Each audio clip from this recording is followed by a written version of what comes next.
China gate या हिंदी सिनेमाचा खलनायक एक डाकू आहे, दरोडेखोर आहे. त्याच्या तोंडी एक डायलॉग आहे, मेरे मन को जो भाया मैं कुत्ता काट के खाया. अमेरिकेचे राष्ट्राध्यक्ष डोनाल्ड ट्रम्प यांची सध्याची मानसिकता या डाकूसारखीच आहे. मनाला वाटेल ते करत सुटलेले आहेत. म्हणून ग्रीनलँडचा ताबा अमेरिकेला हवाय असं म्हणण्यात त्यांना कोणताही आडपडदा ठेवावा असं वाटत नाही. युरोपच्या नेत्यांनी सुद्धा या मनमानीला चोख उत्तर देण्याची मानसिकता बनवलेली आहे.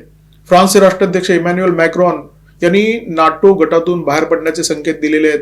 इटलीच्या पंतप्रधान जॉर्जिया मेलोनी यांनी स्पष्ट विधान केलेलं आहे की युरोपने आता थेट रशियाशी बातचीत केली पाहिजे, चर्चा केली पाहिजे. रशियाचं भय दाखवून अमेरिकेच्या पुढाकाराने दुसऱ्या महायुद्धानंतर नाटो गटाची स्थापना करण्यात आली होती.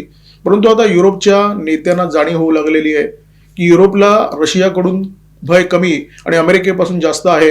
राष्ट्राध्यक्ष डोनाल्ड ट्रम्प रोज सकाळी उठून ग्रीनलँडच्या मुद्द्यावरून डेन्मार्कला धमकवण्याचा प्रयत्न करतात. त्यांचे मंत्रिमंडळातील सहकारी सुद्धा कोणत्याही परिस्थितीमध्ये ग्रीनलँड अमेरिकेला हवाय अशा प्रकारची विधानं करतायत. डेन्मार्कच्या पंतप्रधान मेटे फ्रेडरिक्सन यांनी अमेरिकेला स्पष्ट शब्दात बजावलंय. खरं तर त्यांनी ट्रम्प यांना बजावलंय की ग्रीनलँडवर जर कब्जा करण्याचा प्रयत्न कराल तर नाटोचं अस्तित्वच संपुष्टात येईल.